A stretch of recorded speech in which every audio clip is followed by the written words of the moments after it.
Hello and welcome to HIV.gov's continuing coverage of the 2018 International AIDS Conference. I'm Steve Holman, and we're delighted for our final interview from here at the conference to have with us today Ambassador Deborah Birx, who is the leader of the PEPFAR program, the President's Emergency Program for AIDS Relief.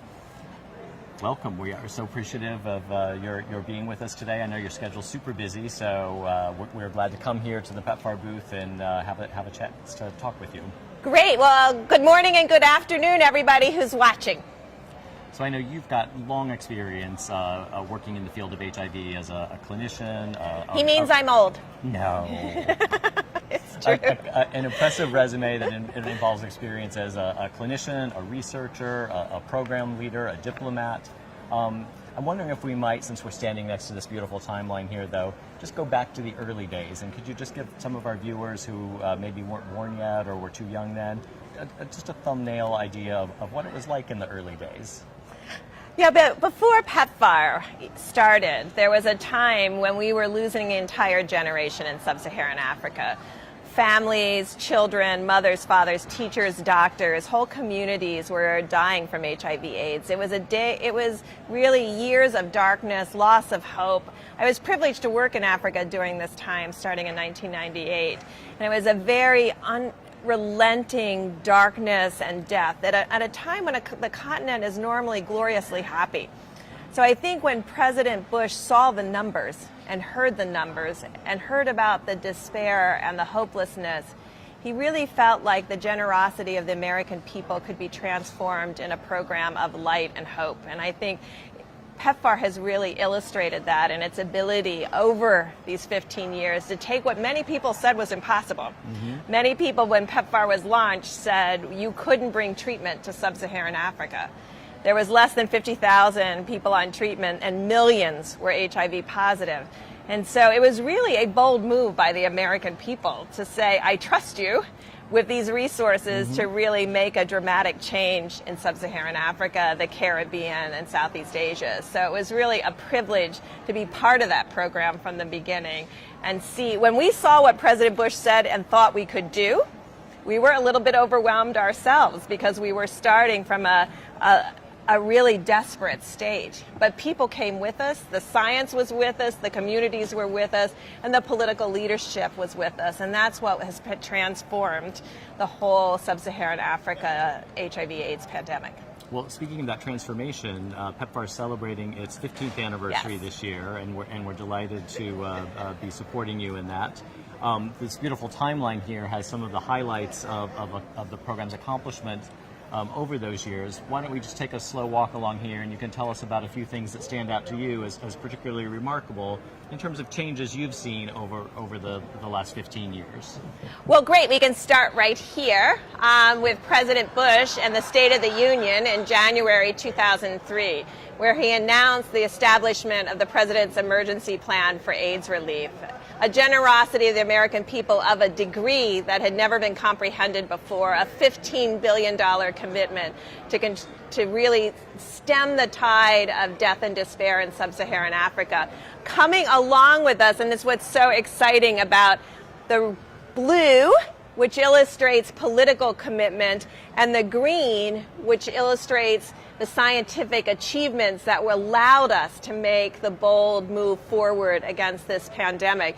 And then recognizing how important the red and the community is, the community coming along and supporting the plan to ensure everyone could be reached with these life-saving drugs. And so as you come along the timeline, you can see a whole series of partnerships that evolved over that time, really transforming our way we do work in foreign assistance, and all along the way holding ourselves deeply accountable to results. So we did achieve the 2-7-10 by 2008, which was an incredible achievement to have 2 million people on treatment. But if you continue along the line, going through President Obama's administration, going through 8 Congresses and their bipartisan Republican and Democratic commitment to this program, increasing our budget to $6 billion a year, that commitment continues into the Trump administration. And this is enormity for us to have that level of 3 administrations, 8 Congresses still committed to this program. Why? Because the program has achieved remarkable results. It shows how foreign assistance can really have and achieve an impact. 2.2 million babies born HIV-free in this 15 years, the 14 million people on treatment. But I think we're also very excited in country after country, and it was announced at this conference, the dramatic results from Namibia, a country with an extraordinarily high burden of disease, very high prevalence of HIV, many adults infected, particularly across the north, more than 30% of women infected. The country, the political leadership in the country came together, really understanding what the community needed. We applied the best science. 2 years later, 50% decline in incidence and 77% of the community virally suppressed. That means that over 80-90% of that community knows their status, is on treatment, and virally suppressed. So this is what's possible when the red, blue, and green work together in unique ways. And I think that's what's really exciting about the HIV field in general, that we bring community and governments and science together to achieve these remarkable goals. And all of those entities are represented here at the conference as well. Yes. In great dialogue. Well, the timeline's quite impressive. And just to underscore a point, when we started back there, you said there were 50,000 people in Africa on treatment. Now 14 million. 14 million around the world now, right? Yes. That's quite the remarkable accomplishment. And wouldn't it be great to get the 15 million to celebrate our 15th year? I like it. I like it. Well, and you mentioned some of the announcements that have been made here at the conference already in terms of the progress that's being made and how you continue to evolve in the PEPFAR program. Were there any other FIA results of note that came out here? Well, I want you to just look at this wall, because this is all the different abstracts coming from the U.S. government and presented at this conference. So this is how much critical research the NIH is still doing. This is how much work that PEPFAR is still doing and our agencies to really bring the best science and the best program implementation to the world. And this is the conference that translates these results into programs like PEPFAR. So we're glad people can be here, see the new scientific evidence, and begin to apply them. We had 2 other quite big announcements. When we do all of this analysis and look at all of our data, country by country, community by community, county by county, we found real gaps in 2 areas. One was very high incidence among young women. And so we launched the DREAMS program 2 years ago, standing for Determined, Resilient, Empowered, AIDS-Free, and Mentored and Safe Young Women. That program has had extraordinarily impact. But we noticed that we were missing 50% of the men. 50% of the men remain undiagnosed, 50% of the men are presenting very late, 50% of the men are presenting with OIs, which opportunistic infections, bad infectious diseases like tuberculosis, very late in disease because they don't see themselves in the healthcare delivery system. So we announced Men Stars.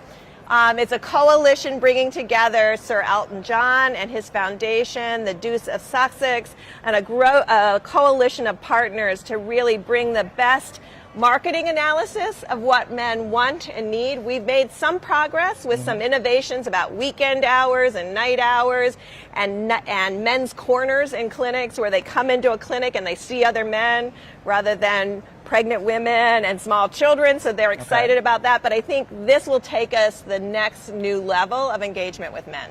And that's a really substantial new investment from PEPFAR yes, as well, $800 million from us, a $1.2 billion program.